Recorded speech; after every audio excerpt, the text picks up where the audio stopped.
Olá pessoal, sejam muito bem-vindos a mais um vídeo aqui do canal 7 Marte. Nesse vídeo de hoje eu quero conversar um pouquinho com vocês sobre o filme The Last Broadcast, que é um filme que foi muito pioneiro, foi pioneiro em muitas das questões narrativas e técnicas que ele apresentou, mas que acabou sendo esquecido porque ele era parecido demais com A Bruxa de Blair, que foi lançado no ano seguinte.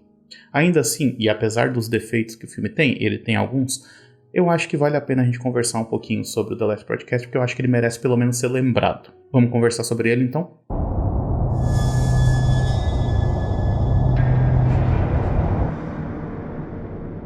Mas então do que se trata esse tal de The Last Broadcast? Eu falei antes que ele é parecido com A Bruxa de Blair, e ele é, mas tem uma diferença que é essencial. Esse filme aqui, ele não é um found footage exatamente, ele é um mockumentary, ou seja, um falso documentário.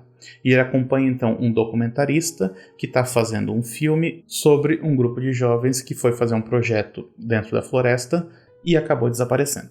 Esses caras que desapareceram na floresta, eles eram apresentadores de um programa de variedades e que foram fazer uma matéria sobre o Jersey Devil, ou Demônio de Jersey, que é uma lenda sobre uma criatura sobrenatural que supostamente habita a floresta de Pine Barrens, na Nova Jersey. Cronologicamente, eles foram para a floresta, um deles desapareceu, foi encontrado o corpo de outro e teve um cara que foi acusado pela morte de todo mundo. Só que a proposta desse documentarista, que é esse cara que a gente está acompanhando ao longo da história, é que esse cara que foi preso por causa da morte dos outros, na verdade é inocente. E ele está usando então o documentário dele para poder provar a inocência desse cara. E também para descobrir exatamente o que aconteceu naquela noite. Para isso ele começa então a investigar o material que foi deixado por eles, as fitas que foram captadas ao longo daquela noite, e também entrevista algumas pessoas que estavam envolvidas de alguma maneira naquele projeto. O The Last Broadcast ele é um filme de baixíssimo orçamento, então ele foi escrito, dirigido e estrelado por Stefan Avalos e Lance Weiler. E o fato deles estrelarem o filme, além de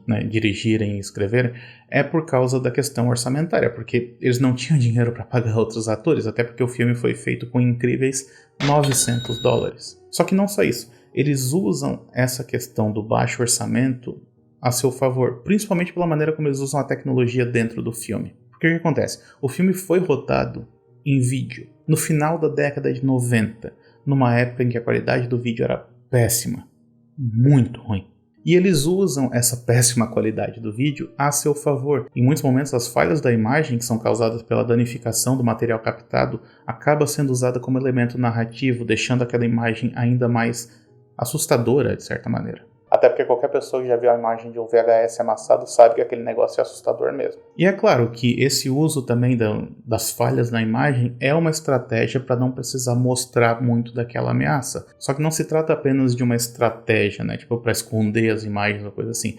Essa imagem falha, ela acaba impulsionando a narrativa, porque em certo momento o documentarista ele recebe novas fitas que nunca foram vistas por ninguém, ou seja, filmagens encontradas, e ele precisa recuperar essas imagens aos poucos. E esse é um processo que é lento e é algo que acaba impulsionando a história adiante. Antes da gente continuar, só peço que se você está gostando desse vídeo até esse momento, não se esquece de deixar o seu like e se inscrever no canal aqui para não perder nenhuma novidade. Aproveita e me segue também nas redes sociais, todas elas vão estar linkadas aqui embaixo. Continuando então. Outra coisa que eu gosto a respeito desse filme é a maneira como ele parece enganar o espectador, apontando para uma determinada direção enquanto a gente não percebe tudo que está acontecendo do outro lado. E a maneira como ele faz isso é muito inteligente. Ele acaba direcionando a sua atenção a esse cara que foi acusado de assassinato, mostrando que esse cara, ele na verdade, ele era mentiroso, ele era possivelmente violento, e ele não era alguém em quem dava para confiar. E aí, enquanto o protagonista está lá tentando provar a inocência desse cara,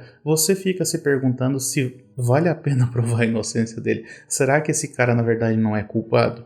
E enquanto você está pensando isso e acompanhando esse personagem aqui, tem muita coisa acontecendo que você não está percebendo. Então esse é um elemento do filme que eu gosto muito. Só que tem alguns que eu não gosto. Um deles é o fato de que o documentarista ele parece que ele quer ser uma versão jovem do Werner Herzog.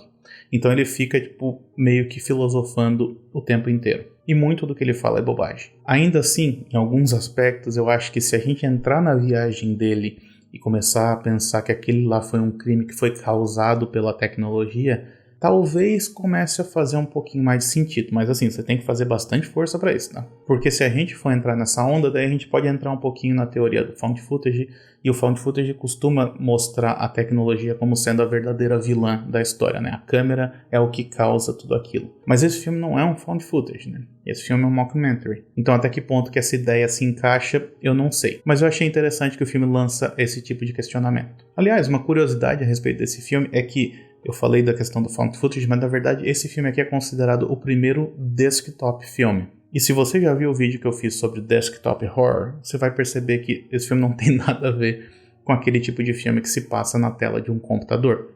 E não tem mesmo. Não é por isso que ele recebeu esse nome. Porque o que a gente vem a entender como sendo um desktop filme, ou um desktop horror, são aqueles filmes tipo Host, tipo Amizade Desfeita, que acontecem todo na tela de um computador, né? O que acontece nesse caso aqui é que o The Last Broadcast é um filme que foi todo realizado com tecnologia digital. Ele foi filmado, editado e exibido usando apenas tecnologia digital, ou seja, até o processo de distribuição foi feito, né, por transmissão via satélite, o que é algo que não era comum naquela época. Lembre-se que a gente está falando aqui do final da década de 90. E aí, por causa disso, né, por ser um filme todo feito no computador, ele ganhou essa alcunha de desktop film, o primeiro desktop film. Depois disso, esses filmes de tela de computador acabaram se apropriando desse nome. Mas vale aí o registro. E outro motivo para a importância do The Last Broadcast. Porque, como eu disse no início desse vídeo, esse filme aqui ele acabou sendo eclipsado por conta do sucesso do Bruce Blair. Ainda assim, eu preciso destacar que o Bruce Blair é de fato um filme melhor. Então talvez por isso também esse filme aqui tenha sido esquecido um pouco. Mas ainda assim, eu acho que ele tem qualidades e eu acho que ele tem a sua importância. Ele merece pelo menos ser lembrado. E essa era a minha intenção com esse vídeo aqui. Então espero que vocês tenham gostado. E se gostou, de novo, deixe seu like aqui e se inscreva no canal. A gente se vê na próxima então. Até mais. Tchau, tchau.